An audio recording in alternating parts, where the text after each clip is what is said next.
Hola, buenas tardes. Es un enorme placer presentar a Luis Jiménez. Muchas gracias. Es el director de la Escuela Andalusí de Terapia Floral.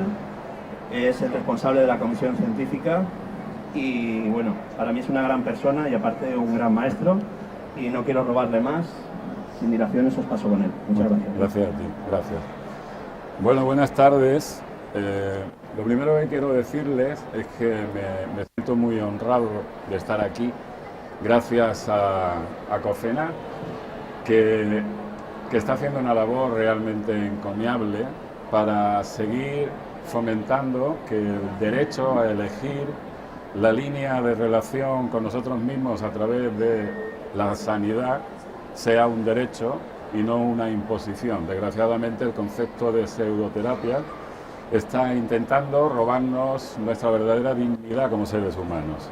Y gracias a una entidad como COFENA y otras que se están uniendo en este momento con un único propósito. El propósito es que podamos decidir sobre quién queremos ser, más allá de la imposición que nos plantean desde la única opción que pareciera que es insustituible de acuerdo a que algunos han decidido que eso es la verdad.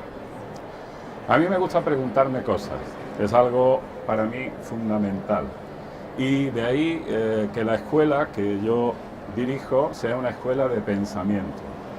El pensamiento es algo bastante raro a día de hoy. Creemos que utilizar el cerebro es pensar, pero la mayoría de las veces cuando se utiliza el cerebro lo que hacemos es repetir el pensamiento de alguien sin haberlo pasado por el propio proceso de reflexión personal.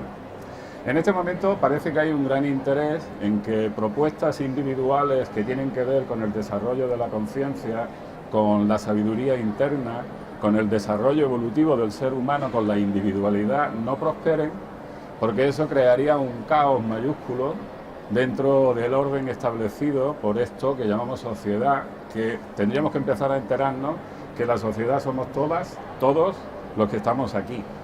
Y que si realmente nosotras empezamos a plantearnos una expresión consciente para vivir desde el amor, seguramente muchas de las tendencias que en este momento están proliferando desaparecerían del planeta. Hay que reciclar, pero lo primero que tenemos que reciclar son las intoxicaciones mentales que nos colocan todos los días. Y ese es el mayor reciclado que podemos hacer en este momento, ¿sí? Podemos decir, y esto es por donde quiero empezar, que lo único que existe, por más que nos parezca imposible, es el amor. El amor como la verdadera esencia, la verdadera realidad cósmica, el verdadero ser. Y cuando yo niego el amor, lo que aparece es el miedo. El miedo es la ausencia de amor. En el miedo hay muchas variantes, una de ellas es la enfermedad. Podemos decir que amar no es querer. Querer es como una especie de atributo que me lleva a pensar que algo es mío desde una perspectiva posesiva. Todo eso tiene que ver con el marco de la terapia floral y especialmente con la terapia floral evolutiva, que es lo que yo he ido desarrollando poco a poco, porque la terapia floral estaba tomando los mismos caminos que tomó la medicina desde la sintomatología y desde la estadística, eliminando la conciencia genuina del individuo como una entidad plena que debería de estar presente y reconocido por ser quien es, y no dentro de un marco estadístico con un protocolo de actuación que lleva a la persona a desaparecer y convertirse en un elemento que tiene que ver con la modalidad con la que se esté tratando, ¿no? Les pongo un ejemplo. No voy a hacer ninguna crítica hacia lo que está establecido, pero sí vamos a reflexionar un momento, ¿no? Y voy a decir esto porque este señor fue Edward Bach, fue el creador de la terapia floral. Él fue médico hasta que decidió que ya no quería ser médico, porque él planteaba un cambio de paradigma en el ámbito sanitario. La enfermedad es la consecuencia de no ser uno mismo. Lo estoy diciendo con mis palabras, él lo dice un poco más complicado, ¿no? Es decir, cuando uno no es sí mismo, aparece un síntoma. A nosotros nos han dicho que tenemos que llegar a ser algo, y eso impide que seamos nosotros. Entonces, todos los planteamientos que se dan desde un punto de vista educativo nos están queriendo hacer llegar a algún sitio, cuando en realidad ya estamos donde tenemos que estar, porque al ser quienes somos, el lugar es la expresión de nuestra verdadera naturaleza. Él dice que él le llama real ser, le podéis llamar como queráis, lo que uno realmente es, lo que no muta. Uno puede ser niño, puede ser adolescente, puede ser ya maduro, puede ser anciano, pero hay algo que no se ha perdido nunca en todo ese proceso, y es el verdadero ser, el real ser, la verdadera sensación de percibir el mundo y de expresarse de acuerdo a lo que uno siente. ¿Qué es lo que pasa? Que mutamos o trocamos o cambiamos el real ser por recibir algo. Entonces yo, para que me quieras, dejo de quererme. Para que me des algo, intento satisfacerte, por lo tanto pierdo el eje de mi verdadera expresión. En la medida en que yo quiero agradar, voy perdiendo poco a poco mi identidad, hasta que llega un momento en que la identidad se ha perdido inconscientemente, uno está obrando en una dirección y están apareciendo toda una serie de alteraciones. Las primeras son psíquicas: mal humor, desencanto, desilusión, falta de interés en la vida, aburrimiento, cansancio, y más tarde aparecen los síntomas fisiológicos que llamamos enfermedades. Pero la verdadera enfermedad es que uno no sea quien es. ¿Ustedes saben quiénes son? Hola, están ahí, ¿verdad? O sea, no son de cartón piedra, ¿no? Hablan, gesticulan, se mueven, ¿no? ¿Usted sabe quién es? ¿Perdón? Amor. Bien, fantástico. Yo también. Lo que pasa es que a veces se me olvida y aparece el miedo y entonces entro a la defensiva. ¿Ah? El amor es plenitud y es integración. El miedo es distanciamiento. O sea, yo, si me ubico desde el miedo, no podría estar haciendo lo que hago, porque ustedes son más, ¿sí? Y me puede pasar cualquier cosa, sobre todo si hablo de delirios, como voy a empezar a hablar. Delirios para la convencional, para la estadística, para eso que se llama ciencia, que no sé quién le ha puesto el nombre, porque de ciencia tiene bien poco, porque la verdadera ciencia se hace desde la conciencia integradora, no desde la separatividad que intenta mutilar la expresión del ser, porque obran desde el poder que inculcan el miedo en aquellos que todavía no tienen la capacidad de ser ellos mismos. Ojalá un día todos podamos ser nosotros mismos y no haya nadie que nos gobierne. Ese sería, bueno, estaba hablando de terapia floral, ¿verdad? Es que a veces se me va la pinza. Bueno, pero este soy yo. Y gracias a eso puedo expresarme, intento desde el amor. Bueno, Edward Bach, como decía, en 1930 deja la medicina y él decide que quiere plantear algo y quiere como explicar el sentido de la enfermedad. Y dice, la enfermedad tiene un sentido. Es decir, la enfermedad no es algo a erradicar, es algo a comprender, es algo a integrar.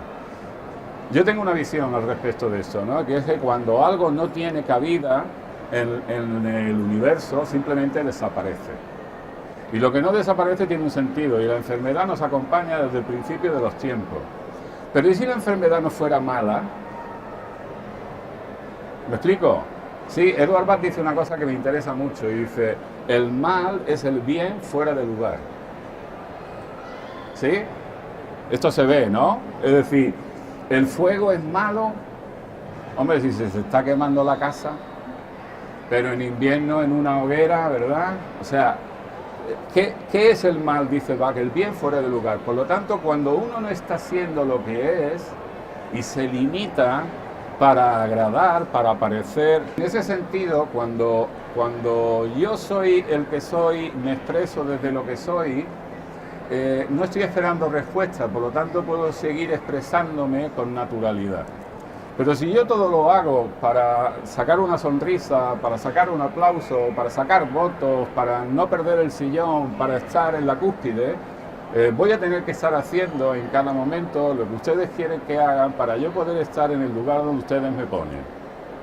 Así que el amor, la libertad y la sabiduría son una entidad muy consciente, y eso es lo que intentaba Edward Bach introducir en el ámbito sanitario. Claro, así se quedó el pobre, que lo dejaron absolutamente solo. Y a partir de ahí él empieza a desarrollar una línea de pensamiento dentro del marco de la sanidad, pero que la propia sanidad donde él desarrolla su proyecto no lo reconoce. Y no lo reconoce porque él está planteando cosas que la mentalidad de ese momento, y diría que de este, no llega a abrirse a la posibilidad de que existan otras manifestaciones del ser que no están enmarcadas dentro del código que ellos de alguna forma definen como verdad. Y eso tiene que ver con el amor, porque el amor es la conciencia que permite en la diversidad reconocerse como mucho más. Porque el miedo lo que hace es eliminar absolutamente todo lo que no es como yo, por miedo a verme reflejado en ello. De manera que si yo, en la medida que os voy viendo, voy reconociendo la grandeza de ese que soy sin saberlo, a partir de ahí voy conociendo cada vez más la expresión del cosmos a través de las manifestaciones particulares que representan todos los seres que están en este momento en la creación, representando un fractal. Yo voy a decir de Dios, ustedes ponen el nombre que quieran, pueden poner cosmos, etcétera, etcétera, etcétera.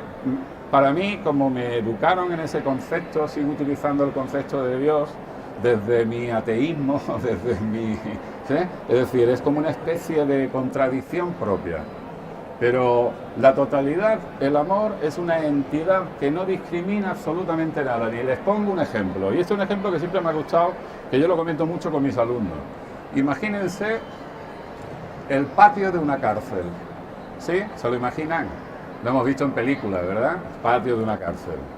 Y toda la gente sale a tomar el sol porque está metido en esos lugares tan deprimentes, fríos, oscuros, etcétera, etcétera, y salen a tomar el sol.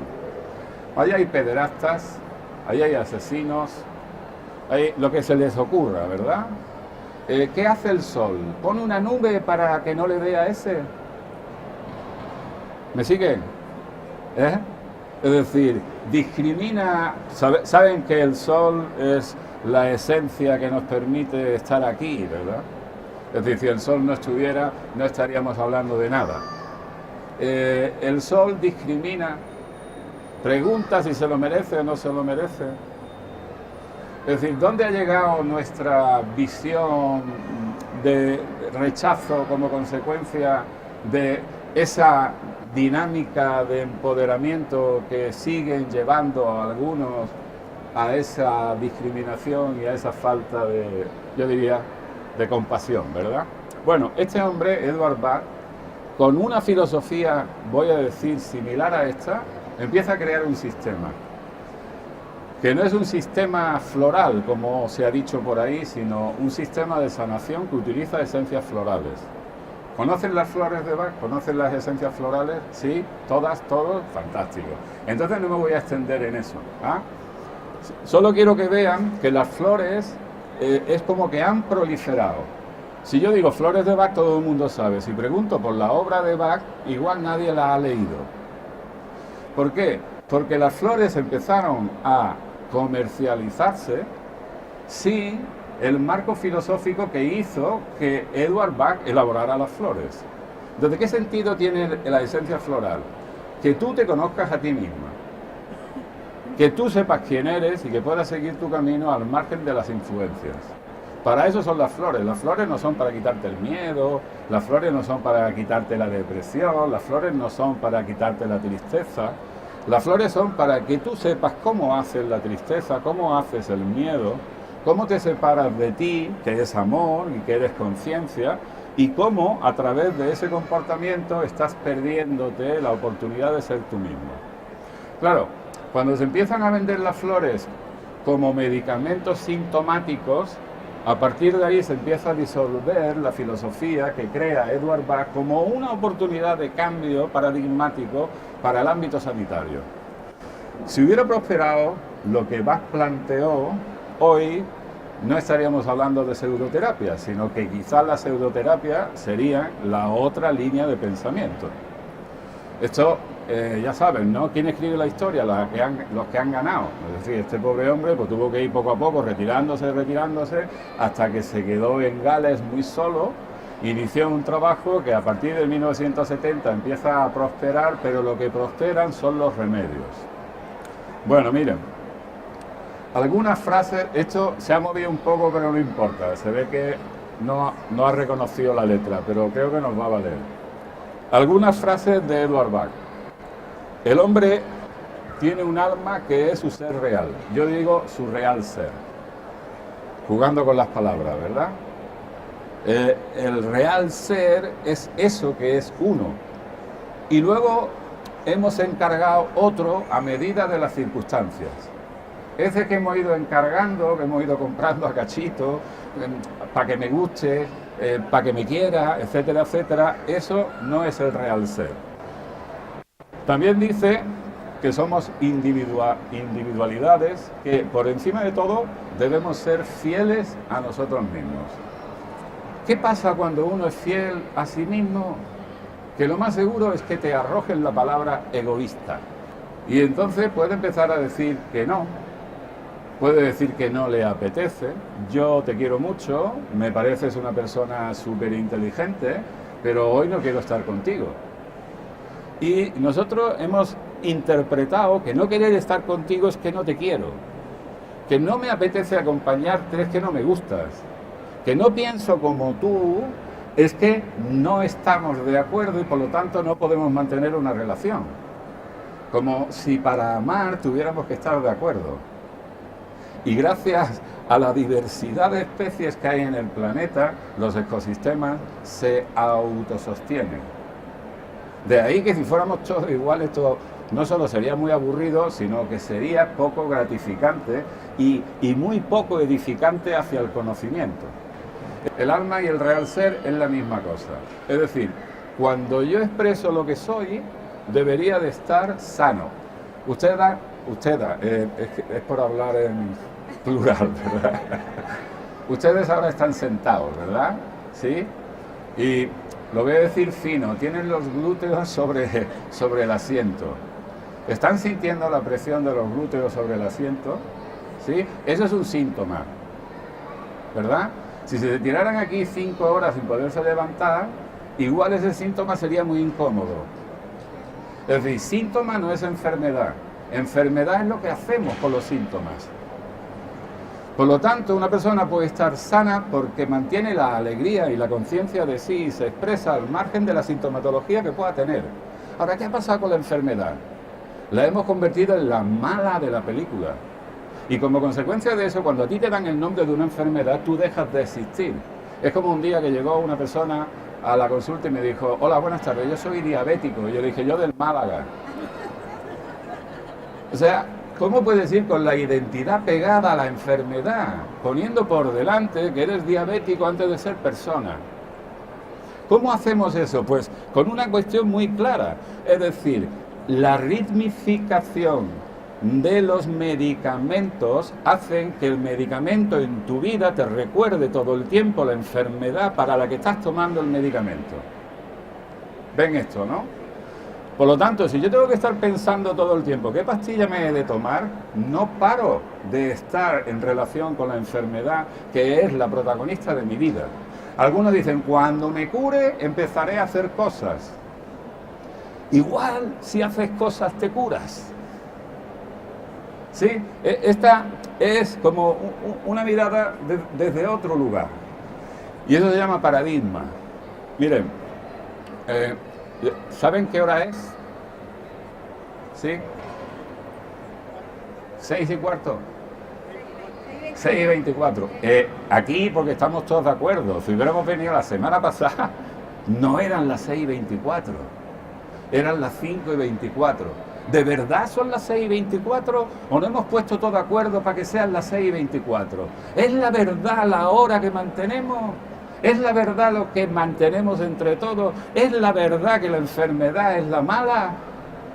Bueno, esto es para pensar. Les digo que vengo de una escuela de pensamiento. La escuela de pensamiento lo que hacemos es resignificar los contenidos que hemos aceptado como válidos porque no se ha vuelto a pensar más sobre ellos. El individuo debería ser un ente pensante en el sentido de reflexionar sobre su propio pensamiento y hacerse consciente de lo que piensa más allá de lo que otros dicen que por haber pensado es verdad. Entonces, Edward Bach lo que fomenta es el autoconocimiento, es decir, el individuo, dice Edward Bach, como punto, digamos, de inicio. El primer deber del médico es hacer que la persona se conozca a sí misma y luego le dará remedios. Pero lo primero es que la persona se conozca, porque cuando la persona viene desde la enfermedad es porque ha perdido la conciencia de sí. Porque si no, no estaría enferma, no digo que no tuviera síntomas. ¿Sí? Saben ustedes que hay personas que ante una supuesta enfermedad terminal tienen un comportamiento completamente diferente que a una que tiene un padrastro en el dedo y se tira 3 semanas de baja, ¿verdad? Es decir, el síntoma no tiene nada que ver con la incapacitación de la expresión del ser. A veces hacemos del síntoma una identidad, ¿verdad? ¿Vamos bien hasta aquí? ¿Sí? Fantástico. Lo que para una persona es malo, para otra persona puede ser perfecto. Por lo tanto, hacer valoraciones generalizadas es hacer que el individuo se pierda entre la masa y la identidad del ser no esté tenida en cuenta. Por lo tanto, la única posibilidad de mantener una relación terapeuta-paciente desde la conciencia que plantea Edward Bach es atendiendo a la persona como un ente en sí mismo, fuera de cualquier protocolo de actuación y de cualquier línea de comportamiento médico. Cuando digo médico, no estoy hablando de los licenciados en medicina, sino de un tipo de comportamiento protocolario que no mira a la persona, sino que actúa de acuerdo a lo que se dice que hay que hacer. Les pongo un ejemplo. Yo creo, porque no me lo he visto, que tengo un hígado, me han dicho que está más o menos por aquí. Yo no me lo he sentido nunca, eso dicen que es buena señal, ¿no? Un estómago, unos riñones, ¿verdad? Unos pulmones, eso es lo que me han dicho y yo lo he visto en fotos. Y entonces, bueno, pues le voy a dar crédito a eso. Pero ¿por qué si me duele el hígado, voy a que me miren el hígado? Y si me duele el estómago, voy a que me miren el estómago. ¿De quién es el estómago? ¿De quién es el hígado? Como le dije yo a un dentista, el que está debajo del diente soy yo. No me pierdas de vista. Porque pareciera que para el dentista el diente es el ente, para el estomatólogo el estómago es el ente y el ser queda diluido a través de las necesidades de que esos entes funcionen bien. ¿Cómo ven esto? ¿No les gustaría que les vieran, que les reconocieran, que mantuvieran la conciencia vincular que les permitiera relacionarse desde el respeto, desde la compasión amorosa, en definitiva, desde la humanidad que somos? ¿Verdad? ¿Saben qué pasa? ¿Por qué esto no se da? Porque nosotras no lo hacemos con nosotras mismas. Así de simple. Es decir, por cualquier cuestión abandonamos nuestra propia esencia, porque por ahora parece que es más importante lo que llega de fuera que lo que somos dentro. Edward Bach desarrolla todo esto para que lo que somos dentro se expanda hacia afuera con naturalidad y podamos vivir desde la plenitud, desde la alegría, dice él. Podríamos decir desde la felicidad, que no es satisfacción. La satisfacción es la consecuencia de obtener algún tipo de gratificación con un elemento externo. Y la felicidad es la sustancia que yo soy cuando expreso lo que soy, porque eso es plenitud. De manera que cada vez que yo busco fuera la plenitud, lo que estoy es buscando gratificación porque no soy capaz de sostenerme en la felicidad que soy. El terapeuta debería de fomentar en el paciente que esto que estoy contando fuera un hecho y fomentar en el paciente la liberación total de la dependencia terapeuta-paciente. Es decir, cuando un terapeuta trabaja para hacer dependiente al paciente, eso yo lo veo como un acto cruel. Porque la actitud debería de ser que la persona alcance la conciencia de sí lo antes posible para que pueda seguir su camino sin necesidad de depender absolutamente de nada ni de nadie, por muy excelso y positivo que sea el terapeuta que le está tratando. Bueno, el criterio termino con Bach en esta parte, el criterio de curación no debe ser la eliminación de los síntomas, sino el cambio de perspectiva del sujeto, la recuperación de su paz mental y la felicidad interna. Ahora, que cuando ocurre eso, los síntomas desaparecen. No trabajamos para que los síntomas desaparezcan, pero cuando uno está pleno, no le duele nada. ¿Me explico, no? Entonces, ¿qué es lo que dice Bach? Trabajemos para erradicar la ignorancia, no para erradicar la enfermedad, porque él dice que la enfermedad es ignorancia, ignorancia de sí mismo. Por lo tanto, cuando uno se conoce, no va a afectarle absolutamente nada. ¿Por qué? Porque me llama mi hija, ¿no? Por ejemplo, ¿no? Me dice, papá, estoy muy enfadado contigo porque eres un mal padre. Y yo que le digo, me encanta que tengas criterio. ¿Me explico? Porque que no me quiera mi hija, a mí qué más me da. Ya tengo bastante con quererme yo. Que si yo tuviera que estar para que me quisieran todos, ¿dónde quedo yo? Me encanta que la gente tenga criterio y que diga lo que tenga que decir, pero yo por eso no me tengo que hacer cargo de lo que ellos dicen. Porque lo que dicen es lo que dicen ellos. Otra cosa es lo que yo hago con eso, porque tengo la necesidad que ellos digan otra cosa para yo existir. Yo ya existo, y lo sé, porque me siento y porque me expreso. Y si alguien no me reconoce es porque no vamos a caminar juntos. No porque yo sea más o porque yo sea menos, simplemente porque no hay una coincidencia vital para hacer un trayecto en una dirección de autoconocimiento para podernos realimentar en esa relación. Pero bueno, de eso hablaremos otro día, de las relaciones, ¿verdad? Porque hoy yo estoy hablando de terapia floral, no se olviden, ¿eh? La verdadera paz del alma y de la mente está con nosotros cuando progresamos espiritualmente. Y aquí me van a permitir un inciso. Se ha confundido espiritualidad con religión o con religiosidad. Y se ha confundido espiritualidad con comportamiento. Y con una suerte de imágenes específicas que están ligadas a cierta espiritualidad. Yo le llamo devote, ¿eh? Es como si yo soy espiritual, pues tendría que llevar un atuendo específico, tendría que estar quemando algo. Habéis visto que no he quemado nada, ¿no? Pero la espiritualidad es el arte de ser uno mismo y de vivir con conciencia allá donde uno está. Yo a eso le llamo mística urbana.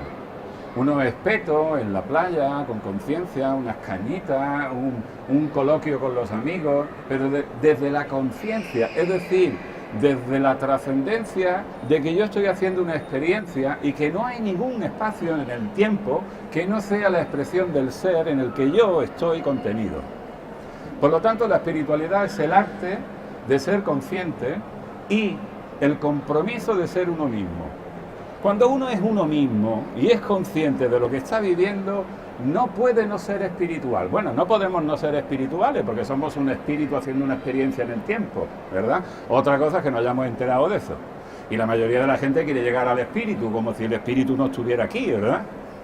Entonces, todo lo que tiene que ver con la idea de evolución se ha cambiado por el crecer. Yo quiero crecer, estoy haciendo desarrollo interior, porque como te desarrolles mucho no vas a caber. O sea, la evolución es la disolución del yo, no la creación de un yo mayor que sabe más y controla lo espiritual. Por lo tanto, la enfermedad a veces es la consecuencia de querer ser mucho. Dice Edward Bach en una cita que la peor de las ambiciones es la ambición espiritual. Porque el verdadero ser espiritual hace lo que ha de hacer por ser quien es donde está. No se plantea absolutamente nada más. Todo esto son principios fundamentales que él plantea para poder vivir desde la salud y aplicar la filosofía de la terapia floral en el ámbito clínico. Claro, si todo esto no se tiene en cuenta, si no se ha hecho un clic hacia un nuevo paradigma, la aplicación de los remedios florales se siguen haciendo desde la perspectiva médica. Y alguien llega y dice, es que tengo mucho miedo, pues toma Mimulus. No, es que estoy muy deprimido, pues toma Gentian. Ay, es que tengo una tristeza, pues entonces Mustar. ¿Qué es el miedo? Sino la ausencia del amor que eres. ¿Cómo haces el miedo? ¿Para qué haces el miedo? ¿Qué sentido tiene el miedo en tu vida? ¿Cómo lo construyes? ¿Para qué lo mantienes? ¿Por qué lo priorizas? Eso es lo que debe de aprender el paciente, no tomar para que no esté el miedo. Es como si yo quisiera dar una conferencia aquí y que no hubiera ruido. Pues no de la conferencia, es que hay mucho ruido. No, yo he venido de una conferencia en un pabellón cerrado, con una acústica perfecta, ¿eh? Además quería dos ramos de flores, que estuviera mi manager aquí al lado, ¿verdad? Y como no se dan ninguna de esas condiciones, pues yo no doy la conferencia. Es decir, doy la conferencia porque he venido a dar la conferencia y este espacio es perfecto para dar la conferencia porque así hay un aprendizaje y en el otro lugar lo que hay es una represión, una limitación y una actitud de miedo. Por lo tanto, todos los territorios son perfectos para hacer el despliegue del potencial que somos. Hay otra cosa que a mí me llama mucho la atención, ¿no? Y es que a mí me gusta, bueno, pintar, ya me entenderán. Cojo colores, garabateo, esas cosas, ¿no? Y entonces la gente me dice, el lienzo está vacío. No. El lienzo está repleto. Está tan lleno que te da vértigo no saber qué sacar. Como nosotros. Nosotros estamos repletos. Pero cuando comparamos con el de afuera, lo que hacemos es no saber encontrar lo de adentro. Si yo les pregunto, ¿cómo es el cuello de una jirafa? ¿Ustedes qué me dirían? Largo, ¿verdad? Pues no, es cuello de jirafa. El cuello de jirafa es cuello de jirafa. Si yo lo comparo con el cuello de una tortuga, me estoy saliendo de contexto. Porque una tortuga es una tortuga y una jirafa es una jirafa y ninguna tiene el cuello más largo o más corto. Nuestro problema, y es donde nos hemos enganchado, es en la comparativa. Cuando yo me comparo, dejo de ser yo. Cuando yo tengo una estadística de perfección en unos parámetros de medición, si yo no me ajusto a esos parámetros de medición, estoy mal. Pero ¿por qué no somos capaces de ampliar los parámetros de medición? Porque igual las evoluciones que están viniendo a la Tierra tienen una visión que se sale del parámetro de medición anterior, que fue muy coherente, interesante o positivo en su momento, pero que ya no corresponde a la realidad que podemos estar viviendo. ¿Pero qué pasa entonces? Que no hay control. Y si no hay control, ¿qué es lo que suele pasar cuando no hay control? A mí me dice la gente, no, yo ya controlo. Digo, mira, a ver, vamos en un pedrusco a 300.000 kilómetros por hora, por mitad de un sitio que no se sabe muy bien dónde es, dando vueltas con una piedra así de grande que la llamamos luna, que está ahí encima de nuestras cabezas, que no sabemos si se cae, si no se cae, con un núcleo de la Tierra que es más potente que el Sol, que está caliente, ¿verdad? Y tú controlas al volante, controlas, ¿verdad? Es decir, ¿qué controlamos? Esa es la falacia del yo, que cree que controla algo, que cree que, bueno, vamos a quedar para el año que viene, pero ¿tú qué sabes? ¿Me explico? Es decir, es tal el hipnotismo de la conciencia que nos creemos inmortales, podemos quedar para el año 2123 y nos quedamos tan panchos. Me van siguiendo, ¿no? Es decir, como consecuencia de eso hay que quitar la atención de lo que estamos sintiendo, porque si empezamos a sentirnos tenemos que hacer algo. Y es mejor que lo hagan otros y nos digan lo que tenemos que hacer, porque así nosotros seguimos en esa dinámica que llamamos enfermedad, pero que hoy estamos disolviendo a través de poner la atención, porque las cosas desaparecen, dejan de ser tan graves cuando uno empieza a contemplarla como una posibilidad para algo que no había atendido. Bueno, no me quiero extender mucho más, esto ya lo he dicho. Evolucionar es el arte de disolver lo que sentimos que somos hasta que quede lo que siempre ha sido. Nosotros cuando nacemos ya estamos completos. No hay que amaestrar a nadie. Hay que estimularlo para que sea.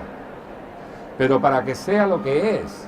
No para que llegue a ser lo que yo quiero como consecuencia de que lo que busco es lo bueno para ti. O sea, yo que todavía me estoy buscando, no sé quién soy, no sé dónde voy, que 2 días me levanto descolocado, 3 días que le diga a mi hija, tú me tienes que seguir a mí y tienes que hacer lo que yo he hecho. Y claro, ella me va a decir, ¿para qué te ha servido, papá? Es tan absurdo tan absurdo que estemos todos cabreados como estamos con el sistema, con los procesos, y que estemos forzando a nuestros hijos para que participen de la misma historia que nosotros hemos participado.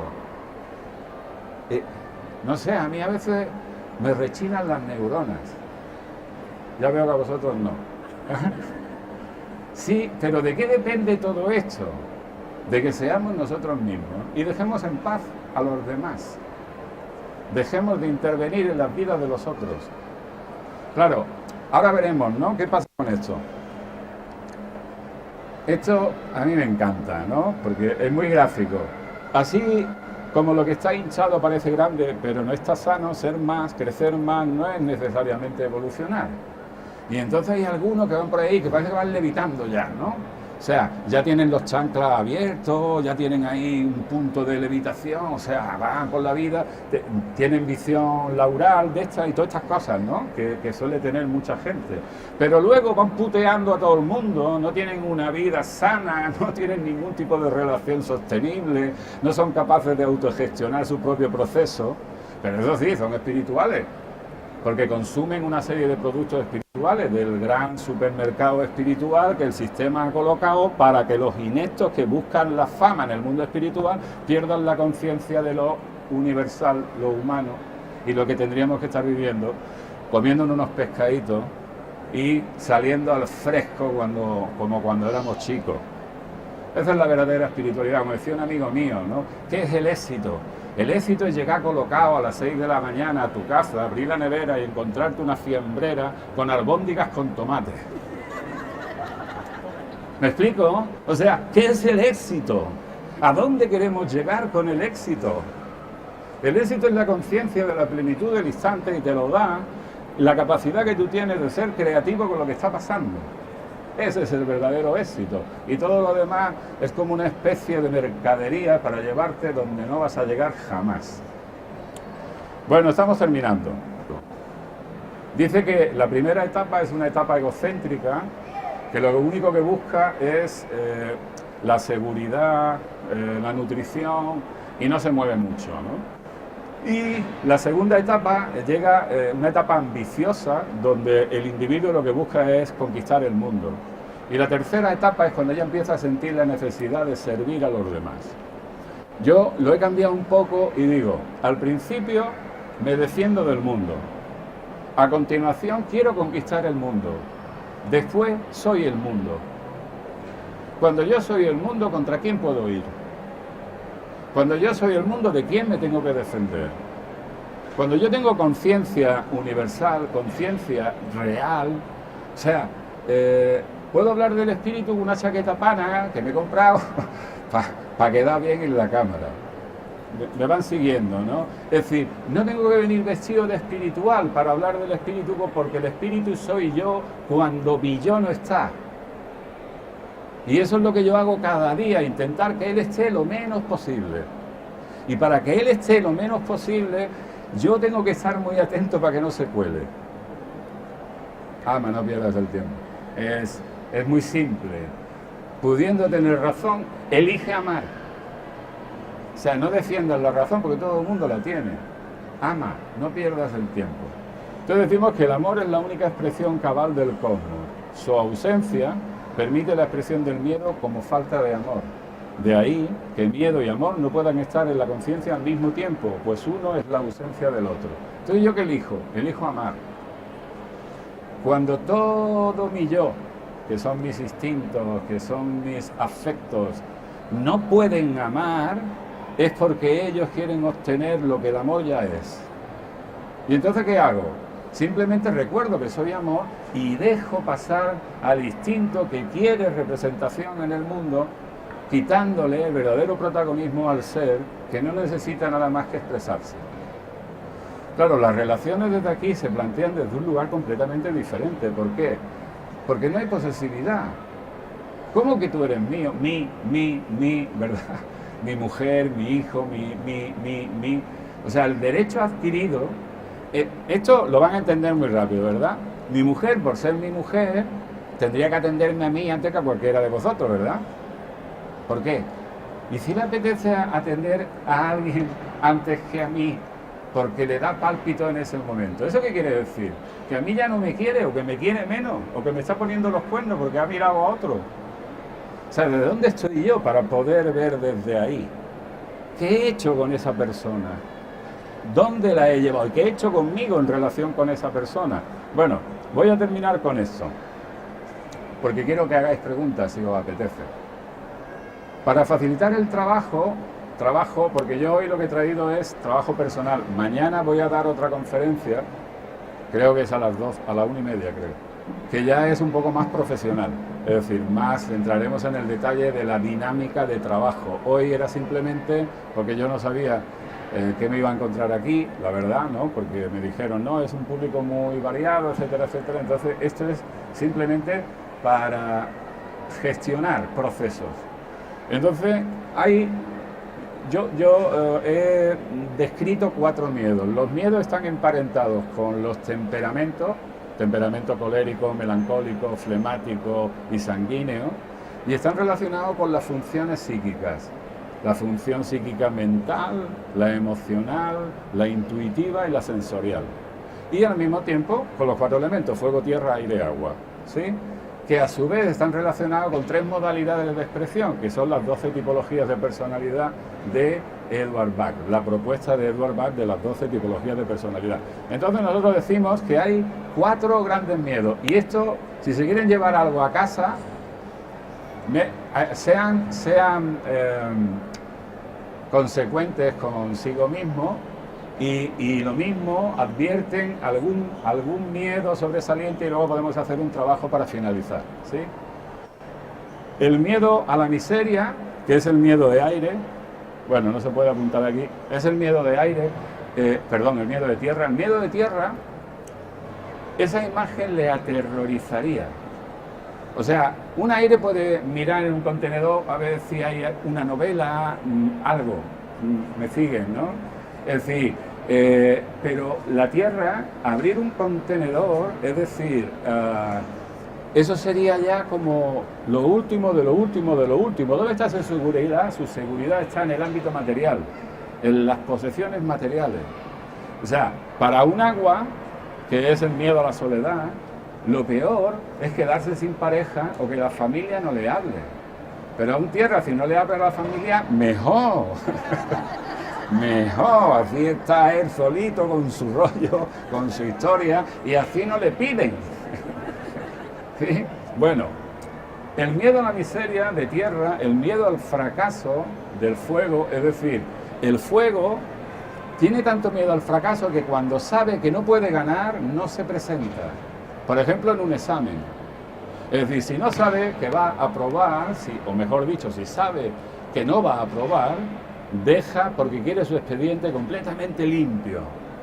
¿Me siguen, no? De manera que solo participan en las cosas cuando van a ganar, y para ellos no existe el juego. ¿Me siguen, no? Vamos a jugar. No, vamos a competir. Es decir, el fuego no juega, compite absolutamente con todo, con lo que sea, da igual. La soledad, ya lo he dicho, del agua, que es a lo que más miedo tiene, por eso a veces recurren a relaciones tóxicas porque prefieren estar en toxicidad en una relación antes de estar solos. Y por último, el miedo a la estupidez, que es el miedo del aire. El aire lo que más teme es sentirse tonto, tonta, o que le puedan hacer creer que es tonto o tonta. Entonces, ¿qué hacen? Acopio de información. O sea, a mí me gusta ver la tele, y sobre todo la tele por la tarde, a eso de las 4 por ahí, que es una hora fantástica, y veo Saber y Ganar. Allí no van los de agua, allí van los de aire. O sea, cuando yo los veo responder, es decir, ¿cómo se ha podido meter todo eso en la cabeza? ¿Verdad? Sí, porque para ellos es fundamental la información. Bueno, voy a ir un poco rápido. El fuego lo que busca es la aventura y la vitalidad. Quiere decir, no se tienen que ir a ninguna isla desierta, se ponen una capa y van a trabajar así. ¿Me explico? Es decir, para el fuego lo rutinario es tedioso. Y entonces, ¿qué es lo que hacen? Están permanentemente vitalizando todas sus expresiones. Si sale el patinete, se lo compran para ir a trabajar porque ya no van andando, ya no van en bici, acaban de modificar la línea de expresión. Bueno, ellos, quiero que veamos los cuatro y terminamos, ¿sí? Ellos tienen miedo al fracaso, como he dicho, no sé dónde ponerme, aquí. Ellos tienen miedo al fracaso, el campo de experiencia es la aventura, la competición y la individualidad. Encuentran la seguridad a través de la acción, del liderazgo, la iniciativa. Por eso a un fuego tú no le puedes decir lo que tiene que hacer, porque basta que tú le digas lo que tiene que hacer para que él haga lo contrario. ¿Me explico? Es decir, cuando un fuego se encuentra con alguien y ese alguien le... Tú imagínate que el fuego va con la idea de me gustaría ir al cine, me gustaría ir al cine, me gustaría ir al cine. Y llega, se encuentra con alguien y ese alguien le dice, vamos al cine, y dice no. No, porque se encontraría debajo de él. Ha perdido la iniciativa, el fuego necesita la iniciativa. Con todo esto, en el ámbito clínico, vamos a entender por qué las personas no es que sean rebeldes, es que están reforzando su identidad a través del miedo, como consecuencia de un temperamento que es el temperamento colérico y de una serie de tipologías de personalidad, que son 3, que ya veremos, y que esa personalidad tiene que hacer un trabajo dentro de este territorio con esa impronta natural para poder mantenerse desde el amor. Entonces, aquí estamos hablando de remedios florales, no para que desaparezca la impronta del individuo, sino para que tenga conciencia de su proceso, se conozca, pueda regularlo y salga del miedo. Y ese es el verdadero trabajo con esencias florales. No dar flores para que la persona deje de ser impaciente. ¿Cómo va a dejar de ser rápido una persona impaciente? ¿Me explico? No puede, porque es como si le piden a un guepardo que deje de correr. Es absurdo. Claro, ¿qué es lo que ocurre? En el campo de experiencia formativo, lo que se ha planteado por encima de todo es una formación eminentemente intelectual. Esto en Estados Unidos no pasa tanto. ¿Por qué? Porque los que destacan en el deporte, ya saben ustedes, ¿no? Son universitarios de élite y esa gente, ¿cómo sacan la carrera? Compitiendo, ¿verdad? Aquí en España, todavía, desgraciadamente, cuando una persona se mueve mucho en clase, tiene el síndrome ese que le han puesto un nombre que no voy a repetir, ¿verdad? Pero ¿no será que esa persona no puede aguantar 2 horas con el muermo de un discurso de alguien? Y que tiene una visión del mundo completamente diferente y unas necesidades explorativas muy diferentes, muy distintas. Es decir, ¿por qué la única posibilidad de alcanzar un estado de desarrollo dentro del marco establecido es el que se ha establecido como única posibilidad en este marco? Bueno, cuando se le empieza a decir a estas personas que tienen un verdadero conflicto, ¿por qué? Porque se sienten muy mal, creen que son como muy irreverentes. En realidad, cuando descubren que son fuego, cuando descubren que son impatien, cuando descubren que tienen que desplegar la piedad, que tienen que trabajar desde la paciencia, que en realidad tienen un montón de talento y un montón de cualidades, que todo eso, o sea, ¿por qué al corredor este de los 100 metros lisos le dieron tantas medallas? Pues por ser impatien. Me explico, ¿no? Por ser impatien. Se le premia. Pero a otros que no compiten se les castiga. Bueno, tengo que terminar, no lo puedo desarrollar. Estas son las 3 modalidades, ¿no? Dentro del fuego está el diplomático, el patriota y el mercenario. Todo esto es terapia floral evolutiva, es decir, yo me he salido de los conceptos bachianos y en lugar de seguir hablando de flores, empiezo a hablar de comportamientos humanos, de fuerzas arquetípicas, de líneas de expresión, para poder entender el sentido que tiene lo que hacen las personas con las que compartimos el mundo. Y tiene un sentido, es decir, en un momento determinado un diplomático es fundamental, pero también un patriota en un sentido práctico también lo es, y por supuesto a veces hace falta desgraciadamente un mercenario a día de hoy. Ustedes no lo creen, ¿verdad? Porque viven desde el amor y entonces están viendo la plenitud, ¿eh? Pero tendríamos que hablar de esto, pero no, si no, no muestro la tierra. La ocupación y el rendimiento. ¿Qué hace un tierra en fin de semana? Se construye una casa. Fin de semana, ¿cómo es ocio para tierra? Otro trabajo. Ese es el ocio. ¿Qué hace un tierra en un fin de semana? Arregla el garaje, pone la estantería, va a Ikea. ¿Me explico? Esas son las salidas de fin de semana, claro. Para el fuego, cuanto más lejos, mejor. Y si es de aventura o de riesgo, todavía mejor. Vas a meter tú a un fuego en el Ikea. Un sábado. Bueno, el ordenador, el constructor y el cuidador, que son las tres líneas de expresión de la tierra. Su miedo, la miseria. El campo de experiencia, lo concreto, lo sensorial y lo físico, lo empírico. Por eso, para la ciencia, todo lo que no esté dentro de este campo no existe, todo lo demás deja de existir. Por eso se están cargando la filosofía, por eso se están cargando todas las líneas de emprendimiento psicoemocional y de desarrollo transversal en una dirección que no puede ser constatable desde el marco terráqueo, ¿verdad? Y pues bueno, pues eso también está, pero habría que atenderlo desde otro lugar. Ya acabo. La seguridad a través del rendimiento, la protección material y la estabilidad. Y vamos al... El conocimiento del aire, el maestro, el inventor y el legislador. Y el miedo a la estupidez. El campo de experiencia es la cultura, la información y la comunicación. Estas personas, ¿para qué quedan los fines de semana? Para hablar, para hablar. O sea, para hablar, coloquios, van a cursos, o sea, son, el fin de semana ¿dónde está? Pues en un curso. Si no está en un curso, está en un coloquio, y si no está en el Ateneo, haciendo alguna cosa.